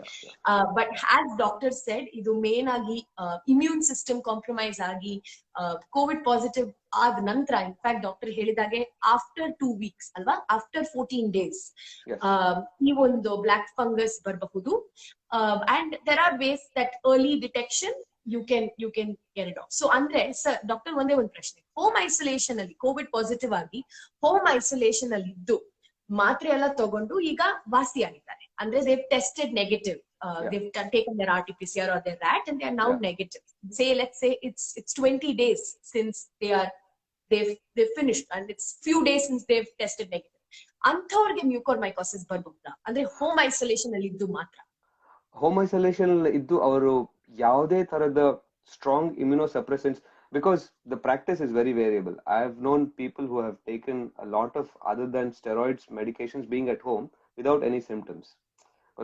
So ನಿಮ್ಮ immune system ಎಷ್ಟು suppress ಆಗಿದೆ ಅದ್ರ ಮೇಲೆ depend ಆಗುತ್ತೆ. ನೀವು home isolation ಇದ್ದು 2 weeks ಆಯ್ತು, 20 days ಆಯ್ತು, you are back to being what you normally would be, andre then very, very unlikely that you will get mucor. Okay, so it all depends on how your disease progression also is. I get it. And one question kelidru, I think someone has written to over there. So one of the important points I would say is 14 days to plus or minus 7 days in here. No, it is from the time they have had the disease. It's not like there are some people who present to the hospital day 2 nal ನನಗೆ ಬಂತು ಅಂತ, but they have been quite unwell for a long time. So from the start of the disease ಯಾವಾಗ ಬರುತ್ತೆ ಅಂತ ನಾನು ಹೇಳ್ತಾ ಇರೋದು. So from the start, 2 weeks is what would be the rough time where your immune system is quite suppressed, and that is the chance where you are most vulnerable. But it could be either ways. But as I said, low index of suspicion, have a look out for any foul smelling discharge or any bad breath or anything black mark that you would see on your palate or in the nose, and any kind of loss of sensations on one side of the cheek, or any kind of a facial drop on one side, any visual disturbances, or any obvious kind of a change in the coloration of the cheeks on one side or both sides. So that's something which you need to keep an eye out for in the current context, especially if you've been on steroids, if you've been on tocilizumab or remdesivir, whatever treatment has been given. So anthavrali, and if they're diabetic with their sugars being quite fluctuant. So inthavru ಜಾಸ್ತಿ care ತಗೋಬೇಕು. ತಮಗೆ chances of block fungus ಬರೋದು ಜಾಸ್ತಿ ಇರಬಹುದು ಅನ್ನೋ ಒಂದು ಮನಸ್ಸಲ್ಲಿ ಅವ್ರು ಇರಬೇಕು. They should be aware of it. Sure. Doctor, ಈಗ ಇನ್ನೊಂದು ಕ್ವೆಶ್ಚನ್ ಕೇಳಿದೆ. ಡಾಕ್ಟರ್ ಭಾಸ್ಕರ್ ರಾಜ್ಕುಮಾರ್ ಅಂತ ಒಬ್ರು ಕೇಳಿದ್ದಾರೆ question. Yeah, I don't know him. Why do so many cases of mucor in India and not elsewhere? I think it's a very interesting question. Yeah, I think Bhaskar, from what we have noticed is, again, based on evidence again, I would suggest that the use of antivirals, immunomodulators, interleukin 6, interleukin 1 modulators, and also the doses of steroids has been a huge change from what we would normally do. So now illi bare 10 days 6 milligrams of dexamethasone ಕೊಡ್ತೀವಿ. That is our standard of practice, and in comparison to many other places, ತುಂಬಾ variations ಇದೆ doses of steroids ಕೊಡೋದ್ರಲ್ಲಿ. That's one point. And second, ನಾವಿಲ್ಲಿ sugars ತುಂಬಾ regulate ಮಾಡಿ ನೋಡ್ತೀವಿ. There are policies for managing sugars based on even if they are in mild state. So sugar fluctuations ಆದಷ್ಟು ಕಮ್ಮಿ chances ಇರುತ್ತೆ. ಅಂಡ್ ಆಲ್ಸೋ ಆಂಟಿವೈರಲ್ಸ್ ತುಂಬಾ specific criteria meet ಮಾಡಿದ್ರೆ ಮಾತ್ರ ನಾವು ಪ್ರಿಸ್ಕ್ರೈಬ್ ಮಾಡ್ತೀವಿ. So again, probably those are some of the most common reasons I would say that you have less chances of it. I mean, certainly in num practice alli tumba kammi nodidhivi mucor cases all across the UK. So possibly this is what would be the difference I can explain. Hope that answers your question. Right. Thank you, doctor. The last question before we move on to audience, Kelopru, they've asked few nice questions that we will also love for you to answer for us.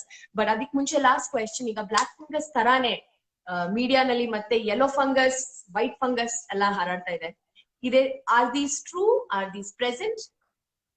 Yeah, yes. I'll tell you. So fungi ಏನ್ ಮಾಡುತ್ತೆ ಅಂದ್ರೆ they release some pigments, okay? So fungus ಬೇರೆ ಬೇರೆ fungus ಬೇರೆ ಬೇರೆ pigments produce ಮಾಡುತ್ತವೆ.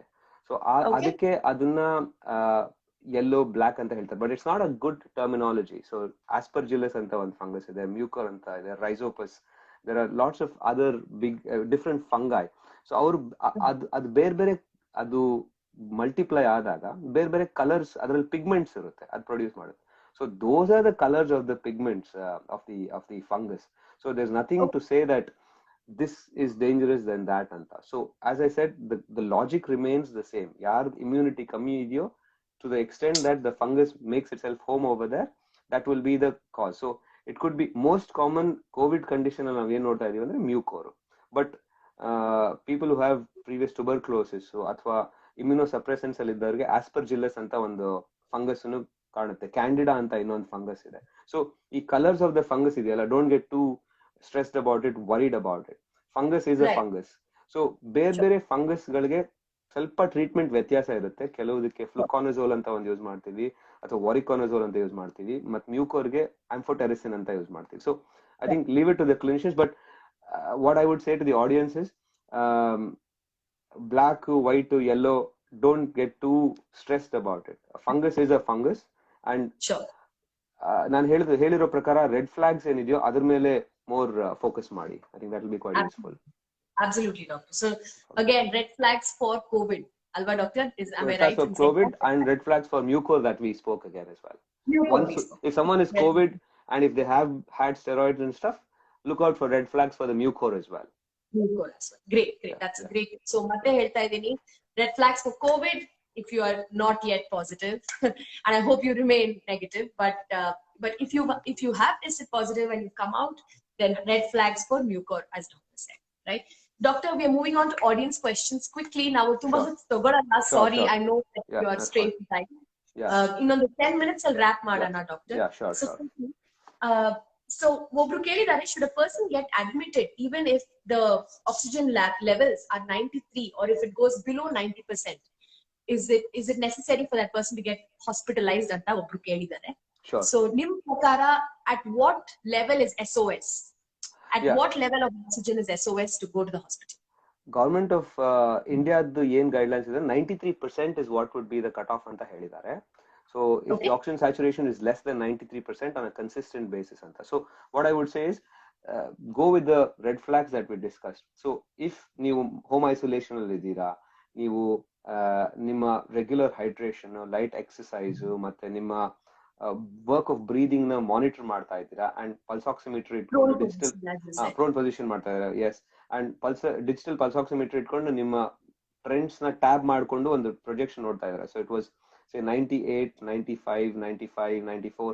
So if over that period of time, if it's dropping less than 93 andre, then you would obviously be seeking medical advice.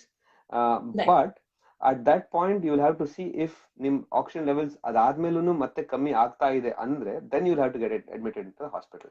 So not one reading as such, a trend na nodadu important. So you first day 1 nalli nimdu 99% ittu, but day 5 bandaga ನೀವು 90% ಇಳಿದಿದೆ ಅಂದ್ರೆ, then it is something which marries with you to kind of go into the hospital. seeking advice and to see what is the options available. They might not need a level 3 bed, but they might need a bit of oxygen to support them through this period. Sure. Right. So, from what I understand is, doctor, as you said, 90 anta one say ಬೆಳಗ್ಗೆ ಎದ್ದ ತಕ್ಷಣ a COVID positive patient reads 90. Say again, he gets up, does a little bit, walks around, does the 6-minute walk test, which I think a lot of prescribe, and then again tests his oxygen, and it's still 90 or probably below the 90. Then it's worrisome. Am I right? I think I would say so. Absolutely. Avaga go to a hospital, and as you said, level 1 bed, which means oxygen bed. In India. So we would call it an oxygen bed. So immediately ICU bed hudukbedi, ventilator bed hudukbedi. Exactly. Just get a bed with oxygen support. Correct? And at the same time also, as you said, absolutely right. Because our time alli henge avaru change agutte our condition annodu, we can't really predict if it's going to get worse. So one of the common things that needs to be made aware is our bed alli avaru oxygen support in the improve agta idare, that is great, but at the same time they also need to have an awareness that if things don't improve from here, I might need a little more of support with tight fitting BiPAP mask or CPAP mask atranta ಸ್ವಲ್ಪ progress ಆಗಬಹುದು ಅನ್ನೋದು, they need to be mentally prepared for it. That's what I would say. But it means that you continue doing what you would, ಅಂದ್ರೆ prone position ಅಲ್ಲಿ ಮಲಗೋದು and deep breathing ಅದನ್ನೆಲ್ಲ continue ಮಾಡ್ತಾ ಇರೋದು, that's a good thing I would say. One of the important home remedies ಏನಂದ್ರೆ balloon ಊದಿ release ಮಾಡೋದು, that's a good vital capacity exercise. So balloon ಇಟ್ಕೊಂಡು someone's isolating andre, if they can blow into a balloon, I mean that's a good exercise. Now incentive spirometry anta ಕೊಡ್ತೀವಿ, pipe puttu ಅಂತ ಊದಿ ಒಂದು ball ನ ಮೇಲೆ ಕೆಳಗೆ ಮಾಡೋದು ಕೊಡ್ತೀವಿ. In a similar way, people can use a balloon to just blow, deflate, blow. It'll have some kind of a lung exercise in a way. So that can be done too. Nice. Guys, another essential to buy from Amazon, balloons. Okay, nijaglu joke alla, balloons togoli, because this is a nijaglu gothirilla doctor, this is a great tip. It's something that can be done. So an oximeter, thermometer, masks of course, and balloons. Okay, moving forward, doctor, how long should one wait before wait to get vaccinated after recovery? So andre COVID positive patient ಈಗ Covid negative ಆದ್ರೂ ಇನ್ನು ಎಷ್ಟು ಹೊತ್ತು wait ಮಾಡಬೇಕು before that person gets vaccinated in India? Okay, I would say 3 months. Okay, so the reason is ಏನಾಗುತ್ತೆ ಅಂದ್ರೆ, ನೀವು Covid ಬಂದ್ಬಿಟ್ಟು ನೀವು ರಿಕವರ್ ಆಗಿದ್ದೀರಾ ಅಂದ್ರೆ ನಿಮ್ಮಲ್ಲಿ antibodies ಬಂದಿರ್ತವೆ. Okay, so you will have a certain degree of antibodies into you, and the odds of you having another ಮತ್ತೊಂದ್ಸತಿ ನೀವು ವೇರಿಯಂಟ್ ಅಲ್ಲಿ ಇನ್ಫೆಕ್ಟ್ ಆಗಿ ಆ ಡಿಸೀಸ್ ನಿಮಗೆ ತುಂಬಾ ಸೀರಿಯಸ್ ಆಗುವಂತಹದ್ದು chances are very very low. Okay, so ನಿಮಗೆ ಒಂದ್ಸತಿ ಕೋವಿಡ್ ಬಂದು ನೆಗೆಟಿವ್ ಆಗಿದ್ದೀರಾ, ರಿಕವರ್ ಆಗಿದ್ದೀರಾ ಅಂದ್ರೆ 90 ದಿನ ಆದ್ಮೇಲೆ ನೀವು ವ್ಯಾಕ್ಸಿನ್ ತಗೊಳ್ಳೋದು ಒಳ್ಳೇದು. ಯಾಕೆ ಅಂದ್ರೆ ಆವಾಗ ಆ 3 months ಆದ್ಮೇಲೆ ನಿಮ್ಮ ಇಮ್ಯೂನ್ ಸಿಸ್ಟಮ್ಗೆ ಮತ್ತೆ ಒಂದು ಬ್ರೀದರ್ ಸಿಕ್ಕಿ it will start working again to build up that memory cells for the vaccine that is given. So for that 90 days would be the good thing. Sure.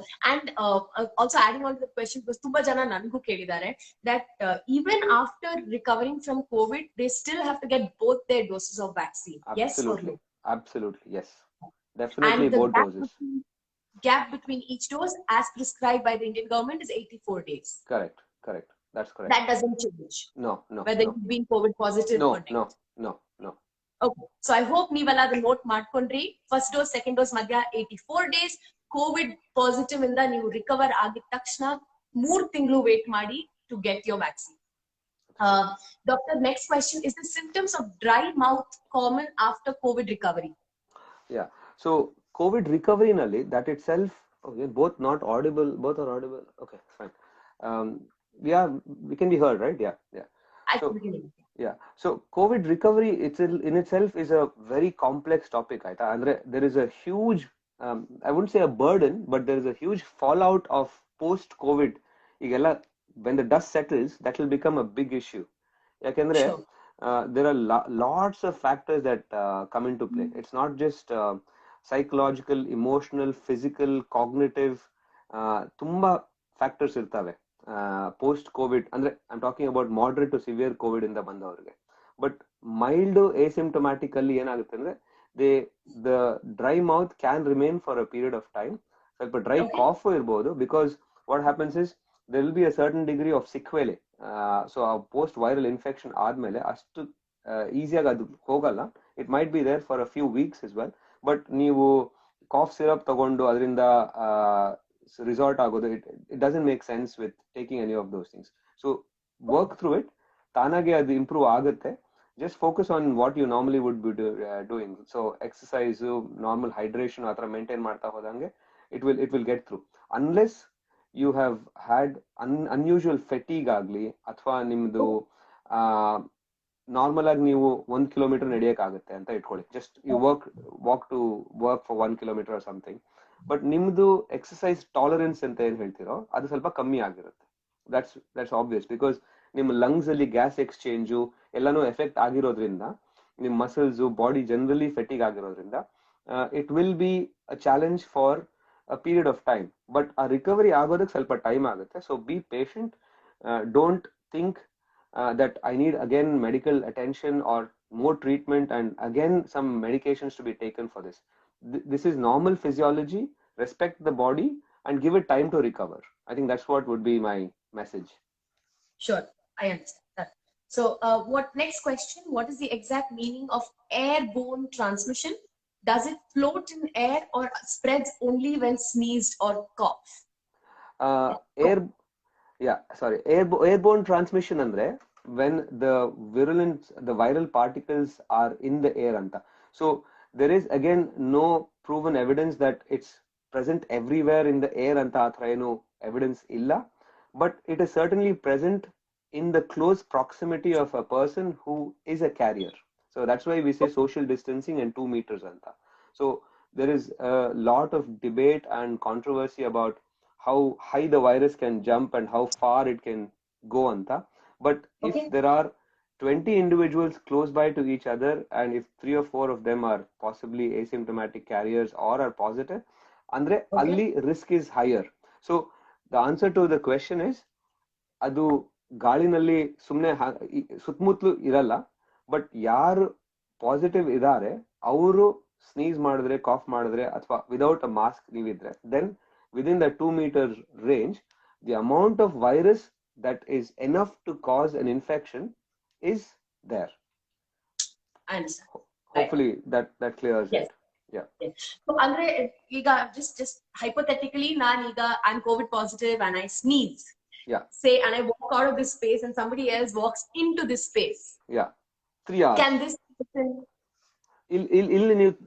sorry, I didn't get you. So you have sneezed and you are COVID positive, and I walked out of the space, right? So that space probably has the COVID virus. It does have. That's the reason why we talk about the mask as such. Mask. So then, it is airborne, but when I say airborne andre ಗಾಳಿಯಿಂದ transmit ಆಗುತ್ತೆ, but it is not prevalent in the air. But as I said, adu in the air, if it were to be present, it's something which is in the close proximity of a person who is positive. Not ಈಗ ಪಾರ್ಕಿಗೆ ಹೋಗ್ಬಿಟ್ಟು if I say that, I shouldn't be going because the air in the park may have COVID, that's not what is the case. But if there is a person who's close to you and you've not got a mask, and that person's not got a mask and he is a carrier or is positive and then coughs or sneezes, then your chance of getting it is higher. Absolutely. So adike stay masked.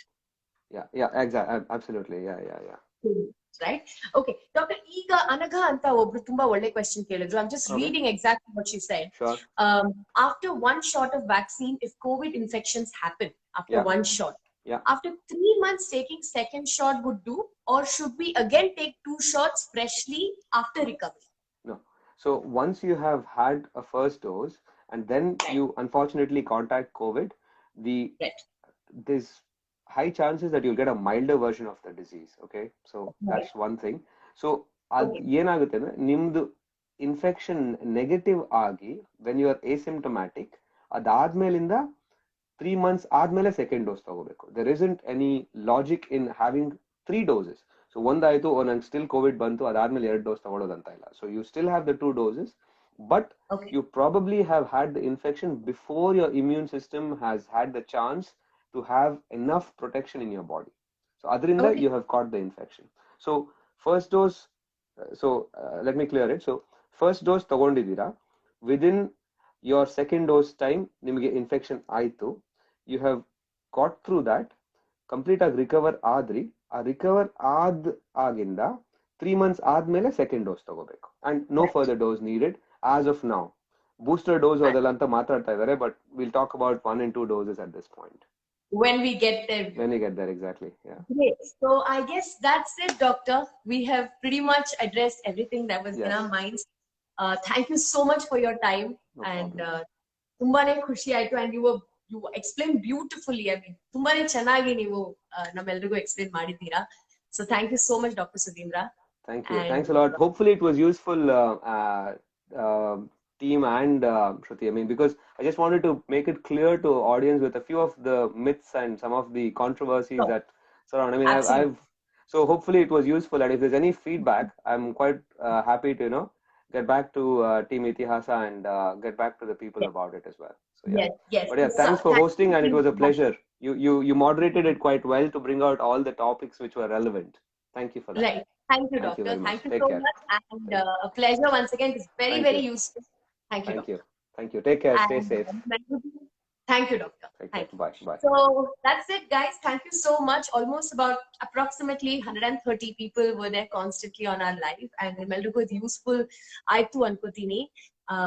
Apart from that, please stay safe, stay masked, and ಒಂದಿಷ್ಟು essentials ನನಗೆ ಹೇಳ್ತಾ ಹೋದೆ. So ಮತ್ತೆ ಹೇಳ್ತಾ ಇದ್ದೀನಿ, get an oximeter, get a thermometer, get a lot of masks. N95 ಬಗ್ಗೆ ಒಂದು question ಇತ್ತು, but ನನಗೆ ಗೊತ್ತಿರೋ ಪ್ರಕಾರ I'm just gently telling you, I wish Dr. Sudhindra was there to answer this, but right now the best technique to mask yourself is double masking. So my mother says first wear the cloth mask, and then on top of that wear your N95 mask. It's the best way to stay safe. ಇದೇ ತರ ಮತ್ತೆ ಬರ್ತಾ ಇರುತ್ತೆ ಹೊಸ things and ಹೊಸ precautions to take, but I hope you all stay safe. ಮತ್ತೆ ಹೇಳ್ತಾ ಇದ್ದೀನಿ, and thank you so much for coming on this live, and a big shout out to Team Itihasa for hosting this session. Suhas, Anu and Sumitra, hats off, guys. You guys have done a fantastic job. So ನಿಮ್ಮೆಲ್ಲರಿಗೂ ಕೂಡ ನಾನು ಮತ್ತೆ ಹೇಳ್ತಾ ಇದ್ದೀನಿ, get on to Itihasa Instagram page. ನಾವೆಲ್ಲ ಸುಮ್ಮನೆ ಹಿಂಗೆ scroll ಮಾಡ್ತಾ ಇರ್ತೀವಿ, we follow a lot of people, but here is a great team doing some great work for the community, and you should probably follow them and I don't know, stalk them also.